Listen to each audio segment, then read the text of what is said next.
बिस्मिल्लाहिर्रहमानिर्रहीम। अस्सलाम वालेकुम दोस्तों, आज की इस वीडियो में हम नबी करीम सल्लल्लाहु अलैहि वसल्लम के उन मौजज़ात का तफसीली तज़किरा करेंगे जो न सिर्फ हजरत हलीमा सादिया रज़ियल्लाहु अन्हा ने अपनी आंखों से मुलाहिज़ा फरमाए, जो अल्लाह ताला ने हजरत हलीमा सादिया के घराने पर नाजिल फरमाई। दोस्तों, याद रहे कि नबी करीम सल्लल्लाहु अलैहि वसल्लम की जिंदगी सरापाए मौजज़ात थी। नबी करीम सल्लल्लाहु अलैहि वसल्लम के बचपन के उन मौजज़ात को सुनकर इंसान का ईमान ताज़ा हो जाता है। इसलिए हर मुसलमान को चाहिए कि उन मौजज़ात को खुश दिली के साथ सुने और अपने ईमान को ताज़ा करे। प्यारे दोस्तों, याद रहे कि उस जमाने में अरब का दस्तूर ये था कि जब उनके यहाँ कोई बच्चा होता तो वो देहात से आने वाली दाइयों के हवाले कर देते थे, ताकि देहात में बच्चे की नशोनुमा बेहतर हो और वो खालिस अरबी जबान सीख सके। दाइयों का काफिला मक्का में दाखिल हुआ। उन्होंने उन घरों की तलाश शुरू की जिनमें बच्चे पैदा हुए थे। इस तरह बहुत सी दाइयां जनाब अब्दुल मुत्तलिब के घर भी आईं। नबी करीम सल्लल्लाहु अलैहि वसल्लम को देखा, लेकिन जब उन्हें मालूम हुआ कि ये बच्चा तो यतीम पैदा हुआ है, तो इस ख्याल से छोड़कर आगे बढ़ गईं कि यतीम बच्चे के घराने से उन्हें क्या मिलेगा। इस तरह दाइयां आती रहीं, जाती रहीं, किसी ने आपको दूध पिलाना मंजूर न किया, और करती भी कैसे। ये सादत तो हजरत हलीमा रज़ियल्लाहु अन्हा के हिस्से में आना थी। जब हलीमा रज़ियल्लाहु अन्हा मक्का पहुंची तो उन्हें मालूम हुआ सब औरतों को कोई ना कोई बच्चा मिल गया है, सिर्फ वो बगैर बच्चे के रह गई हैं, और अब कोई बच्चा बाकी नहीं बचा। हाँ, एक यतीम बच्चा जरूर बाकी है जिसे दूसरी औरतें छोड़ गई हैं। हलीमा सादिया ने अपने शौहर अब्दुल्ला इब्ने हारिस से कहा, खुदा की कसम, मुझे ये बात बहुत नागवार गुजर रही है कि मैं बच्चे के बगैर जाऊं। दूसरी सब औरतें बच्चे लेकर जाएं, ये मुझे ताने देंगी, इसलिए क्यों ना हम इस यतीम बच्चे को ले लें। अब्दुल्ला बिन हारिस बोले, कोई हर्ज नहीं, हो सकता है अल्लाह इसी बच्चे के जरिए हमें खैर व बरकत अता फरमा दे। चुनाचे हजरत हलीमा सादिया रज़ियल्लाहु अन्हा अब्दुल मुत्तलिब के घर गईं। जनाबे अब्दुल मुत्तलिब और हजरत आमना ने उन्हें खुशामदीद कहा। फिर आमना उन्हें बच्चे के पास ले आईं। आप उस वक्त एक ऊनी चादर में लिपटे हुए थे। वो चादर सफेद रंग की थी। आपके नीचे एक सब्ज रंग का रेशमी कपड़ा था। आप सीधे लेटे हुए थे। आपके सांस की आवाज के साथ मुश्क की सी खुशबू निकलकर फैल रही थी। हलीमा सादिया रज़ियल्लाहु अन्हा आपके हुस्न और जमाल को देखकर हैरत ज़दा रह गईं। आप उस वक्त सोए हुए थे। उन्होंने जगाना मुनासिब न समझा, लेकिन जो ही उन्होंने प्यार से अपना हाथ आपके सीने पर रखा, आप मुस्कुरा दिए और आंखें खोलकर उनकी तरफ देखने लगे। हजरत हलीमा सादिया रज़ियल्लाहु अन्हा फरमाती हैं, मैंने देखा आपकी आंखों से एक नूर निकला जो आसमान तक पहुंच गया। मैंने आपको गोद में उठाकर आपकी दोनों आंखों के दरमियानी जगह पर प्यार किया। फिर मैंने आपकी वालिदा और अब्दुल मुत्तलिब से इजाजत चाही। बच्चे के लिए काफिले में आई। मैंने आपको दूध पिलाने के लिए गोद में लिटाया तो आप दाईं तरफ से दूध पीने लगे। पहले मैंने बाईं तरफ से दूध पिलाना चाहा, लेकिन आपने उस तरफ से दूध ना पिया। दाईं तरफ से आप फौरन दूध पीने लगे। बाद में भी आपकी यही आदत रही। आप सिर्फ दाईं तरफ से दूध पीते रहे, बाईं तरफ से मेरा बच्चा दूध पीता रहा। फिर काफिला रवाना हुआ। हलीमा सादिया रज़ियल्लाहु अन्हा फरमाती हैं, मैं अपने खच्चर पर सवार हुई, आपको साथ ले लिया। अब जो हमारा खच्चर चला तो इस कदर तेज चला कि उसने पूरे काफिले की सवारियों को पीछे छोड़ दिया। पहले वो मरियल होने की बिना पर सबसे पीछे रहता था। मेरी खातीन साथ हैरानगी से मुखातिब हुई, ऐ हलीमा, ये आज क्या हो रहा है? तुम्हारा खच्चर इस कदर तेज कैसे चल रहा है? क्या ये वही खच्चर है जिस पर तुम आई थी और जिसके लिए एक एक कदम उठाना मुश्किल था? जवाब में उनसे कहा, बेशक ये वही खच्चर है। अल्लाह की कसम, उसका मामला अजीब है। फिर ये लोग बनु साद की बस्ती पहुंच गए।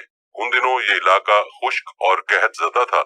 हलीमा सादिया रज़ियल्लाहु अन्हा फरमाती हैं, उस शाम जब हमारी बकरियां चरकर वापस आईं तो उनके थन दूध से भरे थे, जबकि उससे पहले ऐसा नहीं था। उनमें से दूध बहुत कम और बहुत मुश्किल से निकलता था। हमने उस दिन अपनी बकरियों का दूध दोहा तो हमारे सारे बर्तन भर गए और हमने जान लिया कि सारी बरकत इस बच्चे की वजह से है। आसपास की औरतों में भी ये बात फैल गई। उनकी बकरियां बदस्तूर बहुत कम दूध दे रही थीं। गर्ज हमारे घर में हर तरफ हर चीज में बरकत नजर आने लगी। दूसरे लोग ताज्जुब में रहे। इस तरह 2 माह गुजर गए। 2 माही में आप चलने फिरने लगे। आप 8 माह के हुए तो बातें करने लगे और आपकी बातें समझ में आती थीं। 9 माह की उम्र में तो आप गुफ्तगू करने लगे।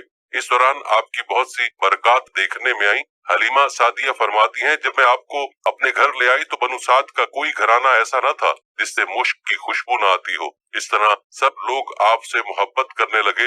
जब हमने आपका दूध छुड़ाया तो आपकी जुबान मुबारक से अल्फाज निकले, अल्लाहु अकबर कबीरा वल्हम्दुलिल्लाह कसीरा व सुबहान अल्लाह बकरतु वसीला, जिसका तर्जुमा है, अल्लाह ताला बहुत बड़ा है, अल्लाह ताला के लिए बेहद तारीफ है और उसके लिए सुबह शाम बाकी है। फिर जब आप सल्लल्लाहु अलैहि वसल्लम 2 साल के हो गए तो हम आपको लेकर आपकी वालिदा के पास आए। उस उम्र को पहुंचने के बाद बच्चों को माँ बाप के हवाले कर दिया जाता था। उधर हम आपकी बरकत देख चुके थे और हमारी आरज़ू थी कि अभी आप कुछ और मुद्दत हमारे पास रहें।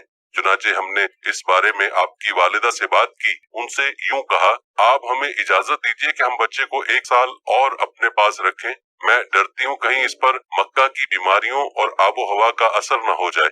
जब हमने उनसे बार बार कहा तो हजरत आमना मान गईं और हम आपको फिर अपने घर ले आए। जब आप कुछ बड़े हो गए तो बाहर निकलकर बच्चों को देखते थे, वो आपको खेलते नजर आते, आप उनके नजदीक न जाते। एक रोज आपने मुझसे पूछा, अम्मी जान क्या बात है, दिन में मेरे भाई बहन नजर नहीं आते? आप अपने दूध शरीक भाई अब्दुल्ला और बहनों अनीसा और शीमा के बारे में पूछ रहे थे। हलीमा रज़ियल्लाहु अन्हा फरमाती हैं, मैंने आपको बताया वो सुबह सवेरे बकरियां चराने जाते हैं, शाम के बाद घर आते हैं। ये जानकर आपने फरमाया, तब मुझे भी उनके साथ भेज दिया करें। उसके बाद आप अपने बहन भाइयों के साथ जाने लगे। आप खुश खुश जाते और वापस आते। ऐसे में एक दिन मेरे बच्चे खौफजदा अंदाज में दौड़ते हुए आए और घबरा कर बोले, अम्मी जान जल्दी चलिए वरना भाई मोहम्मद सल्लल्लाहु अलैहि वसल्लम खत्म हो जाएंगे। ये सुनकर हमारे तो होश उड़ गए। दौड़कर वहाँ पहुँचे, हमने आपको देखा, आप खड़े हुए थे, रंग उड़ा हुआ था, चेहरे पर जर्दी छाई हुई थी और ये इसलिए नहीं था कि आपको सीना चाक किए जाने से कोई तकलीफ हुई थी, बल्कि उन फरिश्तों को देखकर आपकी हालत हुई थी। हलीमा सादिया रज़ियल्लाहु अन्हा फरमाती हैं, हमने आपसे पूछा क्या हुआ था? आपने बताया, मेरे पास 2 आदमी आए थे, वो सफेद कपड़े पहने हुए थे, वो दोनों हजरत जिब्राइल और हजरत मिकाइल अलैहिस्सलाम थे। उन दोनों में से एक ने कहा, क्या ये वही हैं? दूसरे ने जवाब दिया, हाँ ये वही हैं। फिर वो दोनों मेरे करीब आए, मुझे पकड़ा और लिटा दिया। उसके बाद उन्होंने मेरा पेट चाक किया और उसमें से कोई चीज तलाश करने लगे। आखिर उन्हें वो चीज मिल गई और उन्होंने उसे बाहर निकाल कर फेंक दिया। मैं नहीं जानता वो क्या चीज थी। उस चीज के बारे में दूसरी रिवायत में ये वजाहत मिलती है कि वो स्याह रंग का एक दाना सा था। ये इंसान के जिस्म में शैतान का घर होता है और शैतान इंसान के बदन में यहीं से असरात डालता है। हलीमा सादिया रज़ियल्लाहु अन्हा फरमाती हैं, फिर हम आपको घर ले आए। उस वक्त मेरे शोहर अब्दुल्ला बिन हारिस ने मुझसे कहा, हलीमा मुझे डर है कहीं इस बच्चे को कोई नुकसान न पहुंच जाए, इसलिए उसे उसके घर वालों के पास पहुंचा दो। मैंने कहा ठीक है। फिर हम आपको लेकर मक्का की तरफ रवाना हुए। जब मैं मक्का के बलाई इलाके में पहुंची तो आप अचानक गायब हो गए। मैं हवास बाख्ता हो गई। हलीमा सादिया फरमाती हैं, मैं परेशानी की हालत में मक्का पहुंची। आपके दादा अब्दुल मुतलिब के पास पहुंचते ही मैंने कहा, मैं आज रात मोहम्मद को लेकर आ रही थी। जब मैं बलाई इलाके में पहुंची तो वो अचानक कहीं गुम हो गए। अब खुदा की कसम मैं नहीं जानती वो कहाँ हैं। अब्दुल मुतलिब ये सुनकर फौरन काबे के पास खड़े हो गए। उन्होंने आपके मिल जाने के लिए दुआ की। फिर आपकी तलाश में रवाना हुए। उनके साथ वर्का बिन नौफल भी थे। अगर दोनों तलाश करते करते तहामा की वादी में पहुंचे। एक दरख्त के नीचे उन्हें एक लड़का खड़ा नजर आया। उस दरख्त की शाखें बहुत घनी थीं। अब्दुल मुतलिब ने पूछा, लड़के तुम कौन हो? हुजूर सल्लल्लाहु अलैहि वसल्लम चूंकि उस वक्त तक कद निकाल चुके थे इसलिए अब्दुल मुतलिब पहचान न सके। आपका कद तेजी से बढ़ रहा था। जवाब में आपने फरमाया, मैं मोहम्मद बिन अब्दुल्ला बिन अब्दुल मुतलिब हूँ। ये सुनकर अब्दुल मुतलिब बोले, तुम पर मेरी जान कुर्बान, मैं ही तुम्हारा दादा अब्दुल मुतलिब हूँ। फिर उन्होंने आपको उठाकर सीने से लगाया और रोने लगे। आपको घोड़े पर अपने आगे बिठाया और मक्का की तरफ चले। घर आकर उन्होंने बकरियां और गाय ज़िबा की और मक्के वालों को दावत दी। आपके मिल जाने के बाद हजरत हलीमा सादिया हजरत आमना के पास आई तो उन्होंने पूछा, हलीमा अब आप बच्चे को क्यों ले आई? आपकी तो ख्वाहिश थी कि ये अभी आपके पास और रहें। उन्होंने जवाब दिया, ये अब बड़े हो गए और अल्लाह की कसम मैं अपनी जिम्मेदारी पूरी कर चुकी हूँ। मैं खौफ महसूस करती रहती हूँ कहीं उन्हें कोई हादसा न पेश आ जाए, लिहाजा उन्हें आपके सुपुर्द करती हूँ। हजरत आमना को ये जवाब सुनकर हैरत हुई। बोली, मुझे सच सच बताओ माजरा क्या है?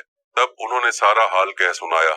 हलीमा सादिया ने दरअसल कोई अजीबोगरीब वाकयात देखे थे। उन वाकयात की वजह से वो बहुत परेशान हो गई थी। फिर सीना मुबारक चाक किए जाने वाला वाकया पेश आया तो आपको फौरी तौर पर वापस करने पर मजबूर हुई। हजरत हलीमा ने हजरत आमना रज़ियल्लाहु अन्हा को चंद मजीद वाकयात भी बताए। प्यारे दोस्तों, नबी करीम सल्लल्लाहु अलैहि वसल्लम को अल्लाह ताला ने ऐसी बरकत अता फरमा रखी थी कि जहां आप सल्लल्लाहु अलैहि वसल्लम के कदम जाते थे वहां बरकत का ऐसा नुज़ूल होता था कि देखने वाला भी परेशान हो जाता था कि आखिर माजरा क्या है।